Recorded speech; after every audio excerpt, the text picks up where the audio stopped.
Welcome to Pick Up and Deliver, the podcast where I pick up my audio recorder when I head out for a walk and deliver an episode to you while I stroll around. I'm Brendan Riley.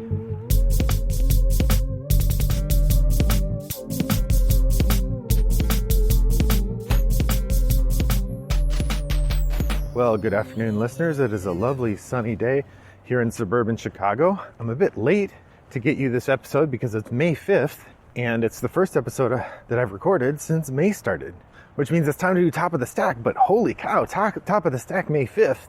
Wow, I'm slacking. It's those summer hours, I guess. Anyway, here it is. Pick Up and Deliver is Top of the Stack. I don't know why I'm making shooting noises. That's weird. I am walking around, I guess, a suburban office park. I thought this was going to be I thought this was a neighborhood, but it doesn't look like a neighborhood. It looks like an office park. But I'm still going to stroll around because, better than nothing, I guess. So today, I am going to talk to you about how my April went in playing games. We're starting in May, and it's a lovely month to get to play games. So that's what I'm doing, talking to you about my April. All right, so let's start off with our stats. You always like to hear some stats. Now, I will say my April was very fun. I had a good time, but like often happens, or like the previous months have been, it was not as productive as I would have liked. I did not get as much done, and that's kind of been the story this year. We'll have to see if I can swing a change here in the summer. I've got about 2 weeks left on my semester, and then I shift into summer hours where I've got a little bit more flexible schedule, and we'll see if I can manage to get done the stuff that I want to get done. So here's how I did in April. My final monthly stats. To start with, I played 85 plays of 51 games. So plenty of game playing in April. Now, a lot of that is happening online. I've had a very fruitful run of asynchronous online play, and that has continued in April. So I can thank my friends who are playing with me. Many of you listeners are playing games with me, and I'm really enjoying that.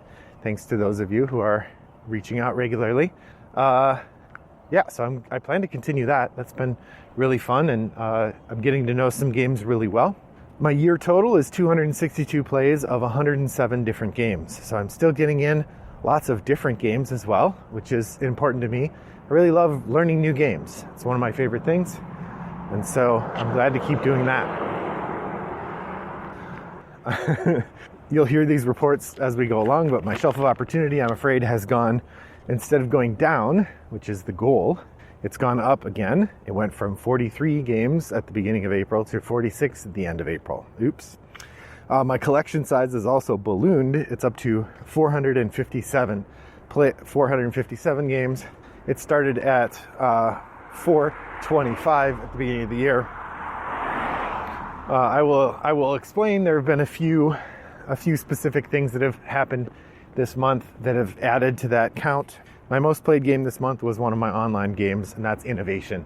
I do have Innovation to play on the table as well, but I've been playing it online. At one point I had, I think, 3 games running simultaneously, which was kind of fun. My Top of the Stack, I did not do well. You'll remember last month I made the ambitious decision that I was gonna try to play a bunch of Titanic games, because April is the anniversary month of the Titanic sinking. Yeah, that didn't work out. Oops. So I did not get any of those games played, which meant that I got one of my 4 Top of the Stack games played, and that would be Harry Potter House Cup Competition. So that part was interesting. I'll talk about that in a minute. But I did not play Raise the Titanic, The Sinking of the Titanic, or Titanic, the board game. Oh well. So on to the game reports. There have been quite a few games that I played. I tried a number of first plays. I actually have recorded another Shooting from the Hip episode that will be coming out after this. I did actually record it in April, but I got really busy, did not get those released. So I'm going to release that one, tomorrow, Friday or Saturday of this week. So I'm not going to talk about those games in much detail here because that will be coming. But so here are the new games that I tried this month. Harry Potter House Cup Competition, like we said. They Who Were 8, the Science and Seance Society, Viticulture, Mage Knight, Break-In Alcatraz, Mountain Goats, Bargain Quest, Noctiluca, Era Medieval Age, and Floor Plan. That puts me up to 35 new to me games so far this year. Pretty productive. Definitely on track to break 100, which is a lovely way to experience the year. I did get to try a couple expansions for the first time as well. I tried the Harry Potter Hogwarts Battle Charms and Potions expansion. If you've been listening to the podcast a long time, you'll know that this is a game that my family and I play with my mother-in-law when they come to town. We've played our way through the entire initial game, and then we played our way through the first expansion, the Monster Book of Monsters, Monster Box of Monsters, and now we have started the Charms and Potions expansion, which is the second expansion for the game. It's getting pretty complicated now. There's lots of little things going on. I'm enjoying it still. It's pretty fun, and we have a good time with it. So Harry Potter Hogwarts Battle continues to be fun. My wife and I also tried the Upstairs Downstairs expansion for Obsession. Obsession, of course, is the game that's about Elizabethan England, which could probably, or not Elizabethan, Victorian England. Is it Elizabethan? No. It could best be described as Downton Abbey, the board game. So in this game, you are a family where you have, you were wealthy and prominent once, and your money drifted down, and now you've recently come into some money, so you're trying to fix up your estate to find a good match for your child. It is a really good game, incredibly well crafted, very fun to play, but a little luck heavy in terms of the draw of the cards, and that really plagued my wife this round. She got really hosed by the deck, and so I ended up winning by a significant margin. So that brings us up to 8 new to me expansions played this year. I did dust off 4 games. We dusted off Raptor, which is a 2-player game. I think it's Bruno Cathala, about hunting. One person is a team of scientists, the other person is a raptor trying to protect her baby dinosaurs. I played Anachrony, which for the first time on the table in a year and 9 months, which was great. It'd been 2 years, 7 months for Raptor. We played 13 Dead End Drive. My son was on a kick to play some of our older games. That was 1 year, 7 months and change. And then we played Mr. Lister's Quiz Shootout, which is a fun little team quiz game. That was 1 year, 3 months since we'd played that last. So that brings me up to 8 games I've dusted off this year. As a reminder, a dusty game is one you haven't played in a year or more. And then finally, or not finally, but the next part of my report, the Family 10x10 Challenge did not advance very much. We played a round of Harry Potter Hogwarts Battle and our Harry Potter House Cup competition and 1 round of Victoriana. So we're up to, I guess, 16%, which is not good. If we want to actually finish this 10x10, I'm going to need to redo the math, but we need to really step up our game. So that part has been frustrating. My H-index is up to 6. Remember, the H-index is the number of games that you have played that many times. So if you have played 5 games or more 5 times each, then your H-index is 5. I am at 6 and 6. So I actually have more than 6 games I've played 6 times, but I've not progressed any of those or enough of those to 7. So we have Innovation, Welcome to, Through the Ages, Gone Sean Clever, 7 Wonders, Dungeon Pets, Alhambra, and 7 Wonders Duel. Now, it turns out this 10x10 is going to be entirely digital because all of those games are games I played mostly digital. Through the Ages, Dungeon Pets, 7 Wonders, Welcome to, and Innovation are all games I have physical copies of, but I don't know that I've played any of them even once this year, maybe once or twice. So that's turning out to be a digital 10x10, but that's fine. Those are really fun. One of the most interesting parts of my monthly report, I think, is the 52 game challenge. You'll remember the 52 game challenge is a set of challenges that were laid out in a Board Game Geek list. And as a participant, I choose a challenge. I am trying to complete all 52 in a year, and each challenge is slightly different. So here are the challenges that I completed this month. I got 7 of them done. So we have play a version of a game that is new to you. I chose Nanty Narking. We played that this month with the variant roles, which I hadn't tried yet. Play your favorite prompt from 2019. My favorite prompt there was a game featuring an extinct creature. That was Raptor. I mentioned that already. Play your favorite prompt from 2020. A game which ends when a resource depletes. That was Through the Desert. I've played that. We played that at the beginning of the month. play 3 games starting with the same letter. I cheated a little bit here. We got Harry Potter House Cup Competition and Harry Potter Hogwarts Battle. That's 2 of the 3 games. I'll need to play a 3rd game that starts with H at some point. I'm tempted to play the Harry Potter Codenames. Problem is that's called Codenames: Harry Potter, I think. So that isn't actually start with an H. Play a designer's first game. I mentioned that I tried Viticulture. That was Jamie Stegmaier's first game. Also the first game, I believe, for Alan Stone, who has not gone on to design other games, but I believe is still integral at Stegmaier Games, or Stonemaier Games. Play a game by a designer used in another category. So if there's a designer I used for another category, that was Martin Wallace. Play another game by that designer. So I did play London this month, 2nd edition. So like I said, brings me up to 25 of our 52. So making good progress on that, which is good because toward the end of the year, it's going to be harder as I tackle the more difficult challenges. I do keep a list of my leftovers, games from 10 for 10s that I had not finished in previous years.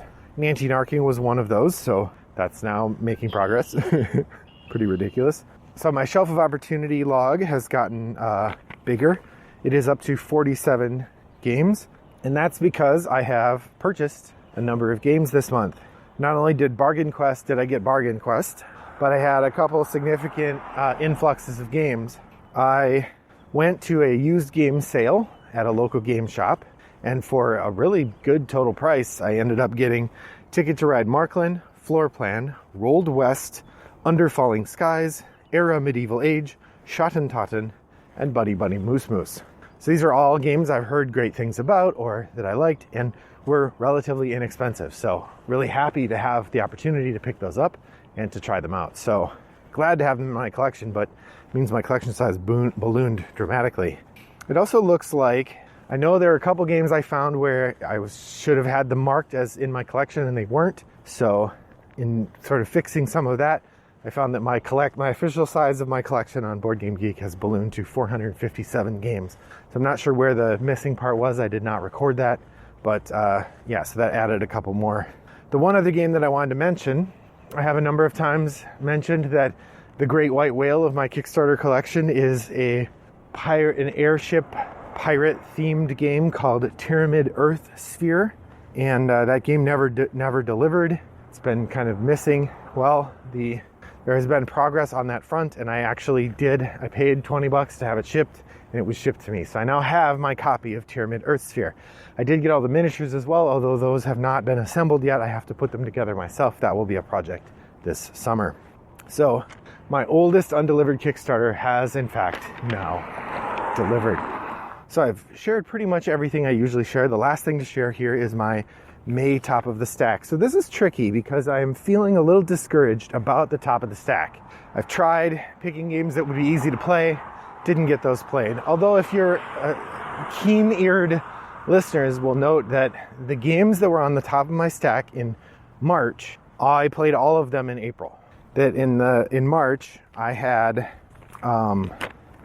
the Harry Potter House Cup Competition, I had They Who Were Eight, I had the Seance Society, and I had one other one on there, and Honeybuzz maybe. We played all those games. So every game that was on the March list has now been played. Of course, I don't get credit for those being on the top of the stack because they weren't on the April list, but there it is. So the April list, the Titanic games went unplayed. So I decided for May, I would do a mix of games that are easy to play and games that are difficult. So here they are. The new game is Ticket to Ride Markland. This is the game I am excited to get to the table, and my mother is visiting this coming weekend and she likes Ticket to Ride, so I think we will play it with her. Under Falling Skies is another of the games I purchased at that sale. This is a solo only game, which is easy to get played because it's by myself, so I should be able to get that played. I wanted to attempt Twist of Fate, which is a game about Oliver Twist. It's a sort of light, simple card game. So again, I think one we'll probably try while my mom is here. And then finally, the hardest one, I have the Revisit. This is a game that is in my collection that I've been meaning to play. It's sort of like an out-of-the-dust choice. And that is Aquasphere, the Stefan Feld game that I'm very excited to play again. I really, really liked it when I played it, but I haven't gotten it back to the table in some time. So that marks the top of the stack conversation for me. I'm really keen to hear from you, dear listener. What games have you been playing, and what games have you gotten to the table I've had a lot of fun over on Board Game Arena trying to figure out how to get particular games played, and I've been really enjoying trying out new games there. So yeah, I'm thinking that would be a fun way to continue to try games. They've been adding a lot of games lately. I've gotten to try quite a bit of Res Arcana, and I've had a number of people, including some listeners, hello again, who have tried out Dungeon Pets and are keen to try that on Board Game Arena. I've played a number of games of that already there, and I'm getting to play more. Part of what I'm really enjoying about that is I'm actually learning a bit more about how to handle the strategy better and do better on the points. So yeah, Dungeon Pets is turning out to be great, as I always knew it was, for sure. So that said, I know there are a couple games that people have asked me about trying that I haven't gotten to look at videos yet or learn how to play yet, so I'm going to have to do that. The one that continues to be a sticking point is Grand Austria Hotel, and I think I need to go and actually read the rule book.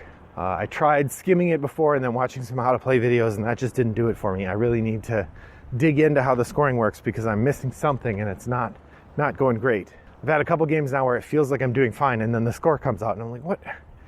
Why did I score so badly? It's because I don't know how the scoring works. I guess one last thing. Kickstarter this month is going a little bananas. I'm pretty excited for things that are up right now, but there's a lot there. So the expansion to Australia just closed. That is the Martin Wallace train building game that takes place in Australia. Has a Cthulhu theme. They did a Tasmania and New Zealand expansion, so I'm excited to try that. There is an expansion for the Hellboy board game, which I really enjoy, and I've been meaning to get back to, so excited to jump in on that as well. And then I am currently backing also the game My Father's Work, which is a new game from Renegade Game Studios and designer T.C. Petty III, which has all sorts of crazy story stuff and looks to be really good. I'm not 100% on whether I'm going to end up backing that one or not, but right now I am. So what have you been playing? What are you backing? What are you enjoying about the current state of games? Head over to Board Game Geek Guild 3269 and join in the conversation there. You could reach out to me on Board Game Geek. My username is Wombat929. I'm always happy to get a geek mail. You can email me, Brendan at Rattlebox Games, where I'd be happy to receive email from you. You can also email me, or you can also reach out to me on any of the asynchronous board game platforms, particularly Board Game Arena, Yucata.de, and Boitaju. On all three, my username is Wombat929. Board Game Arena is the best place to reach me regarding that because I check it most frequently. Thanks for joining me on my walk today. I hope your next walk is as pleasant as mine was. Bye-bye.